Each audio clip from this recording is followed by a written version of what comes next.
Batau tai teman-teman ini tak mau ini tahu.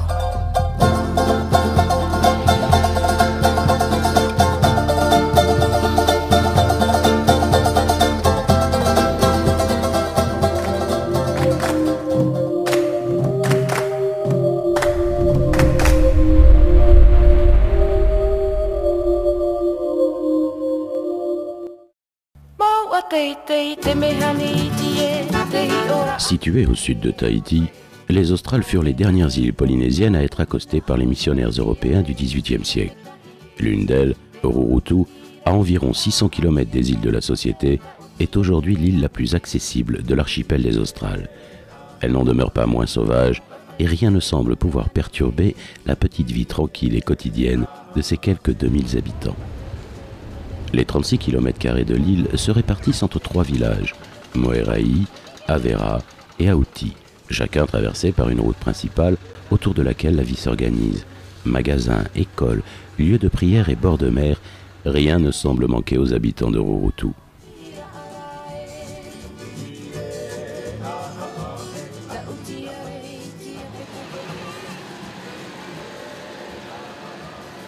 Cette île de l'archipel des Australes constitue un exemple typique de Makatea. En effet, voici des millions d'années, un soulèvement de la croûte terrestre a fait jaillir l'ensemble de l'île au-dessus de la mer, transformant son ancien récif frangeant en falaise côtière qui s'élève jusqu'à 150 mètres au-delà du niveau de la mer. Les parois abruptes qui cernent aujourd'hui la majeure partie de l'île constituaient jadis les versants extérieurs de la barrière de corail. La vallée qui longe la route méridionale est l'ancien lagon qui s'étendait entre l'île et le Platier.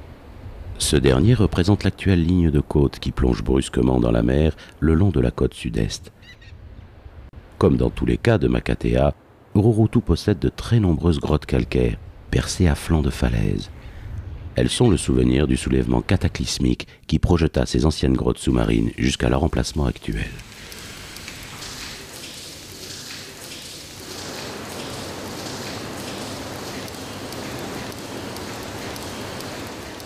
Dans ces cavités, l'érosion a fait naître de la pierre ou du calcaire des formes étranges, mais également de nombreuses concrétions calcaires pendantes et montantes, les stalactites et les stalagmites.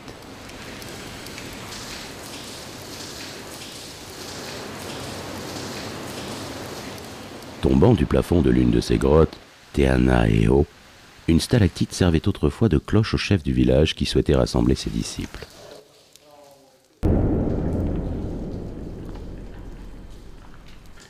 Les grottes de Rurutu ont chacune une histoire ou une légende qui traverse le temps et que les habitants aiment conter ou bien parfois chanter. La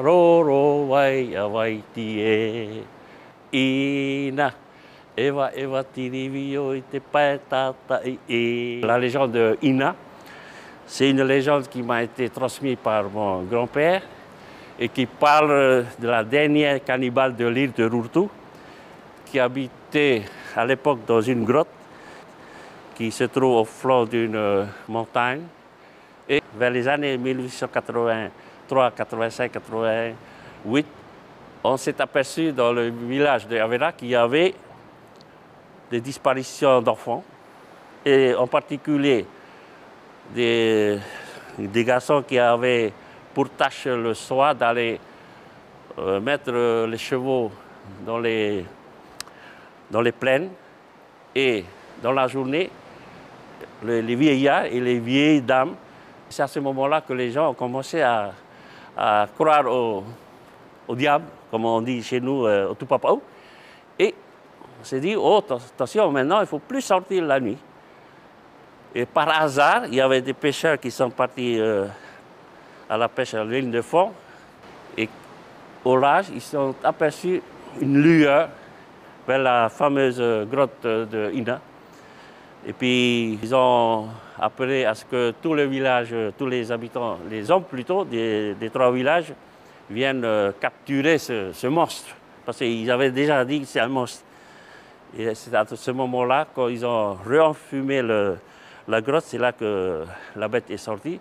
Et en sortant, c'était une dame toute nue avec des longs cheveux et des longs ongles. Et c'était ça ses défenses. Et à ce moment-là, ils ont eu l'idée de faire des filets.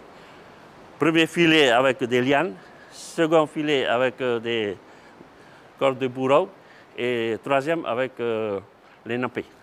Ina, la cannibale, serait donc à l'origine d'une des traditions les plus ancrées dans la culture des Rurutu, le tressage de pandanus. Dans le petit faré artisanal de Moerai, les femmes se rassemblent quotidiennement et en chanson, chacune rivalise d'habilité et de rapidité dans la confection de paniers, de chapeaux et de péoués.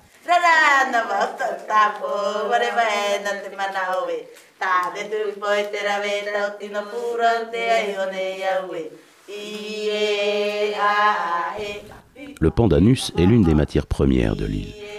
On le trouve souvent en bord de route ou bien dans des champs plus ou moins entretenus. Ce sont les femmes qui coupent les longues feuilles qui leur serviront à fabriquer les objets artisanaux. Ces feuilles vertes de pandanus sont triées puis découpées afin d'obtenir des fibres plus fines. Les femmes tressent ensuite les languettes de pandanus à une longue tige, puis les suspendent à un arbre pour les laisser sécher. Il faudra une dizaine de jours pour que le pandanus puisse être tressé.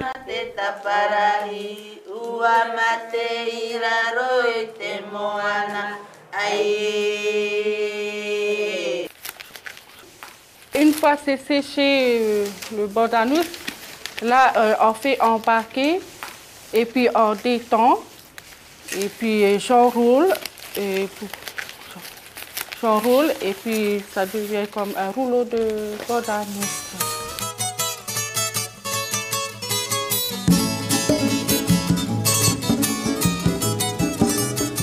Mais l'artisanat est loin d'être la seule tradition de Rurutu. Ainsi, de l'autre côté de l'île, dans le village d'Avera, se prépare une grande fête, la fête du mai, qui va durer tout le week-end. Pour cette grande cérémonie religieuse annuelle, les habitants d'Avera se préparent à accueillir les deux autres communes. Dès le samedi matin, les grosses pierres du four tahitien sont mises à chauffer, les cocos râpés, les cochons engraissés toute l'année vont être sacrifiés et chacun a ramené de la pêche de nombreux poissons.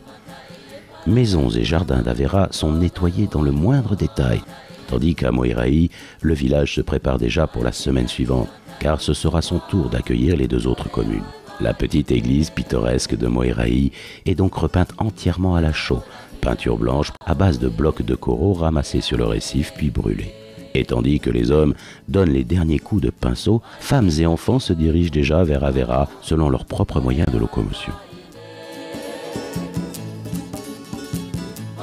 La fête du mai commence par l'accueil dans la maison paroissiale des comités, petits groupes d'élus dans chaque village et qui seront décisionnaires dans le déroulement des cérémonies du week-end.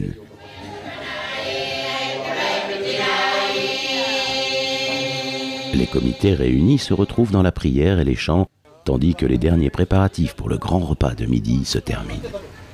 Poissons et cochons enveloppés dans des feuilles de bananier sont sortis du four, et femmes et enfants mettent une touche finale à la décoration du futur réfectoire. Une fois que les comités se sont mis d'accord sur le déroulement du week-end, tous vont se retrouver pour manger, et c'est un point d'honneur que met chaque habitant d'Avera à ce que chacun se régale.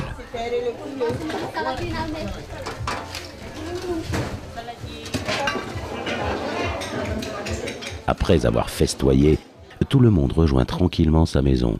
Et c'est alors un étrange contraste que ce village devenu ville morte jusqu'au lendemain.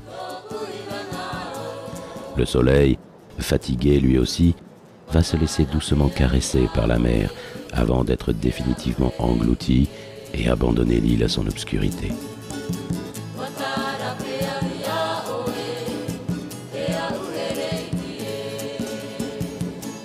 Une personne cependant ne profitera pas de cette nuit pour dormir.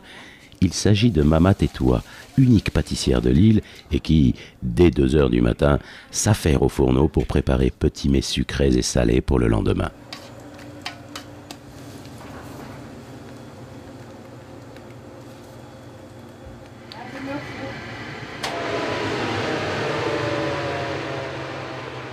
Comme je suis la seule pâtissière sur l'île, aujourd'hui, je suis en train de préparer des commandes pour la fête de mai.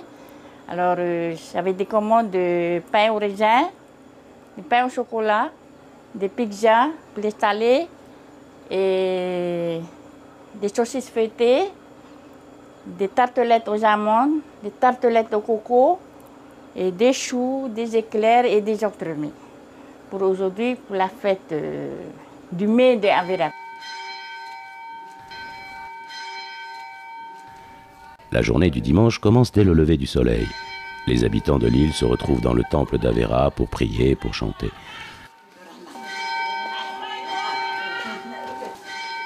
Mama Tetua, sans l'ombre d'une cerne, a rejoint les autres.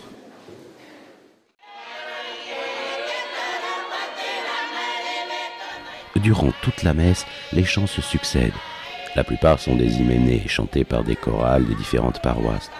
Chacun, hommes et femmes, reste très concentré sur sa voix, et cela sous l'œil attentif des diacres de l'église.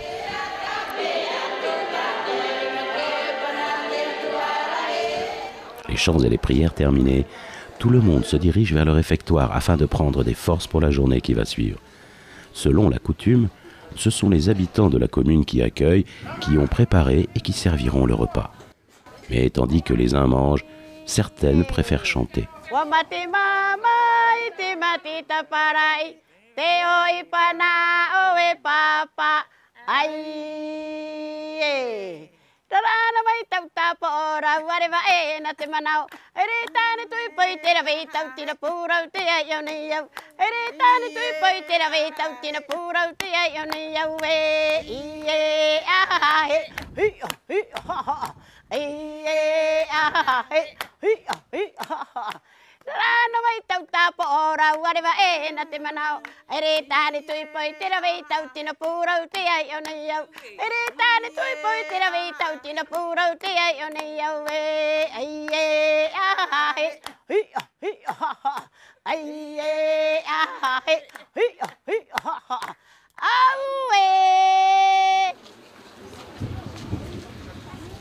L'après-midi du dimanche est le moment le plus attendu car le plus important de la cérémonie du mai.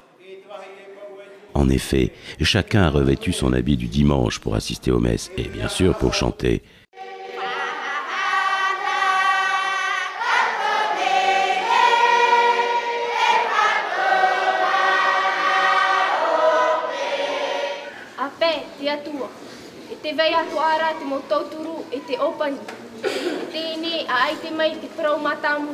Durant tout l'après-midi, petits et grands vont se succéder pour lire un extrait de la Bible et donner un peu d'argent afin de contribuer au bon fonctionnement de l'Église. Et tandis que certains font preuve d'un enthousiasme débordant, d'autres semblent vaincus par le sommeil.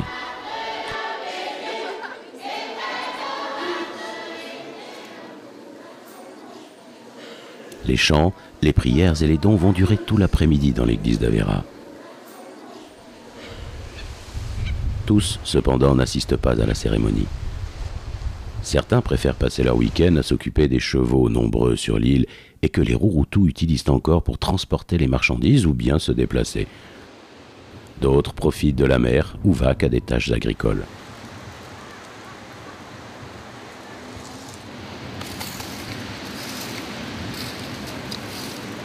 Les grandes vallées au sol exceptionnellement fertiles permettent aux habitants de Rurutu de cultiver de très nombreuses variétés de fruits et légumes. Oscar, depuis l'âge de 26 ans, suit les traces de ses parents et grands-parents et cultive chaque jour l'immense taraudière de ses ancêtres, tandis que certains utilisent les longues tiges du taro pour s'abriter du soleil, d'autres, courageusement, préparent les champs pour les semences. Le taro à Rurutu est très important, c'est en quelque sorte le pain du Rurutu, quoi. Et je n'ai pas encore d'enfants, mais j'espère que si un jour j'ai des enfants, ben, j'espère qu'ils vont faire, qu'ils vont continuer à faire ce que je fais et ce que les grands-pères aussi ont fait, quoi. Parce que avant, c'était pas comme ça, quoi. C'était une terre tout entière et les grands-pères d'avant, c'est eux qui ont tout creusé, qui ont creusé, qui ont circulé l'eau et tout. Et c'est pas vraiment un petit travail. J'espère qu'ils vont continuer à travailler dans les champs de taro. Cultiver le taro demande en effet beaucoup de travail. Il faut tout d'abord couper les feuilles sèches des cocotiers, puis les ramener jusqu'à la taraudière. Ces feuilles sont déposées sur les champs labourés, puis, grâce à un pilon de bois, Oscar creuse des trous espacés d'environ 50 cm, puis pique les tiges de taro.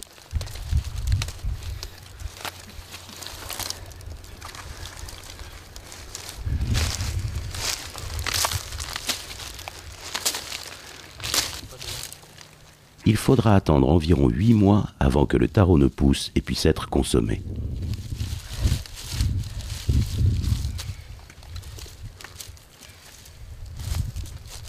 Le routou, il ne peut pas vivre sans taro. Et aussi, le routou un routou, il doit planter le taro. Celui qui ne plante pas de taro, c'est pas vraiment un routou, quoi.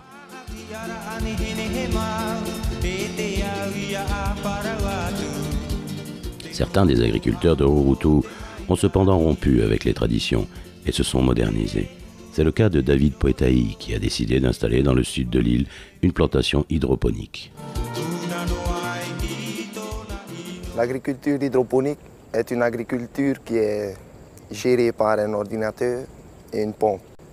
La pompe, elle sert à faire circuler l'eau et son engrais dans des tuyaux et ensuite passe par-dedans des tubes plastiques. Et dessus ces tubes plastiques, il y a des trous et dans ces trous, on met des petits verres avec les graines des légumes. En ce moment, on cultive la tomate, le concombre, la salade. Ceci, on fait en famille avec mon père, ma mère, mes frères et 2 des travailleurs. Une fois que tout a été cueilli, on envoie tout ça au marché de Rurutu. Dans le marché, et ça part tous 100%.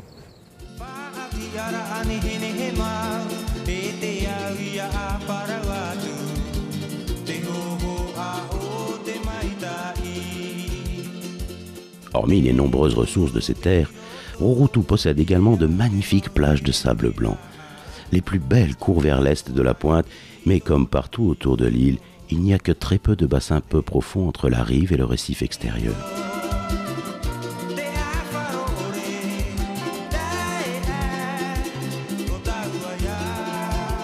L'une des traditions perpétuées de père en fils est bien sûr la pêche.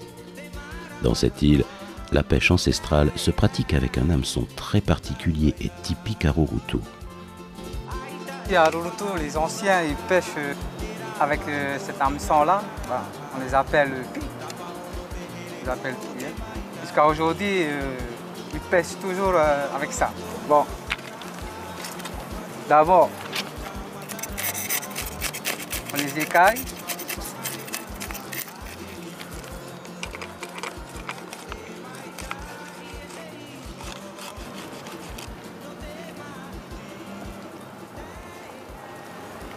Avec les fils là, on les entoure pour casser l'hameçon.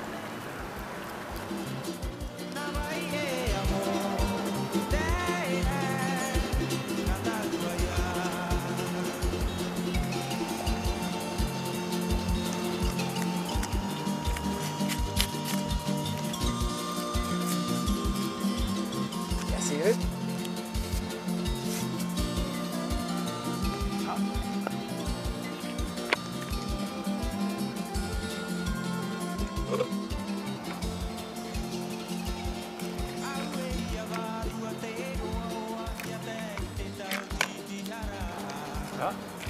Après, je mets les cailloux. Voilà.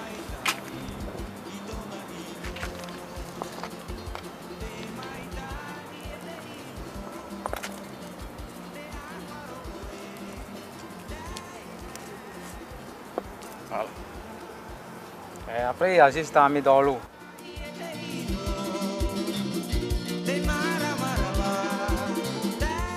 Grâce à l'hameçon ancestral, ou au leurre d'aujourd'hui, les pêcheurs de Rurutu ne rentrent jamais bredouilles. Les thons ou bonites servent au repas du soir ou du lendemain, alors que les petits poissons mélangés à l'eau de mer serviront d'accompagnement aux plats principaux.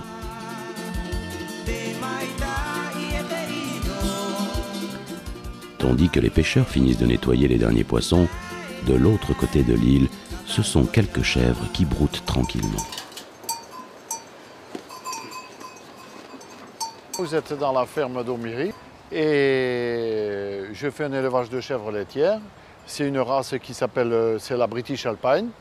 C'est la cousine éloignée de la chamoisée que l'on trouve en France. J'ai actuellement 25 laitières et on fait du fromage fermier. Je fais 7 variétés de fromage et je trais manuellement les chèvres parce que le cheptel ne permet pas d'automatiser la manipulation.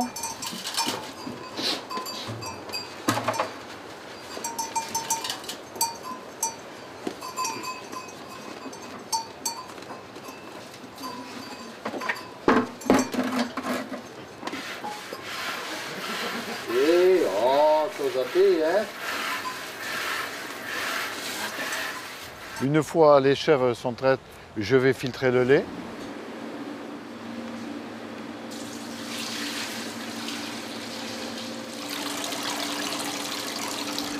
Je vais dans mon laboratoire et là, plus personne n'en a accès à la pièce vu qu'on n'a pas droit d'entrer parce qu'il faut s'habiller avec une tenue spéciale.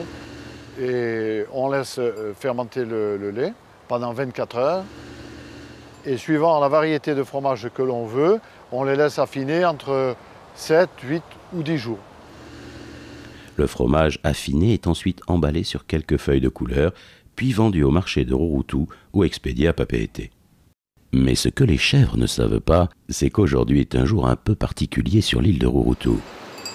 En effet, au village d'Avera, c'est la cérémonie du Yomarafare, la visite des maisons. 2 représentants de chaque district, suivis de tout le village, visiteront les maisons et décideront si oui ou non elles sont bien entretenues. Chaque accueil se fera selon la coutume sous la projection de talc et de parfum. Ce sera également l'occasion de s'assurer qu'aucun habitant ne manque de rien.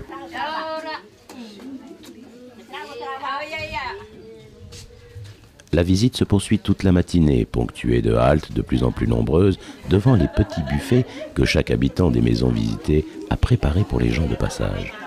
Dans certaines maisons en deuil, ou dont les occupants sont malades, une halte toute particulière est faite afin de chanter et de prier. Les longues marches entre chaque maison sont parfois fatigantes, mais cela n'empêchera personne sur la fin du trajet de fêter la matinée, de chanter et de danser.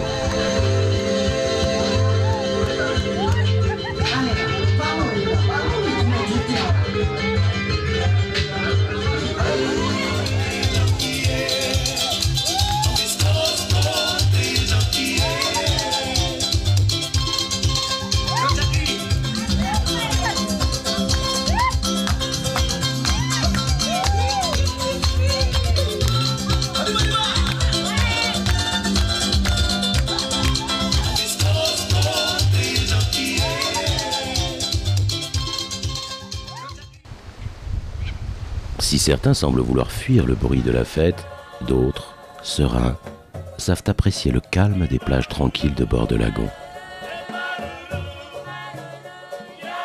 Les animaux, la nature et les gens, tous vivent en harmonie tranquille dans cette île aux 1000 douceurs.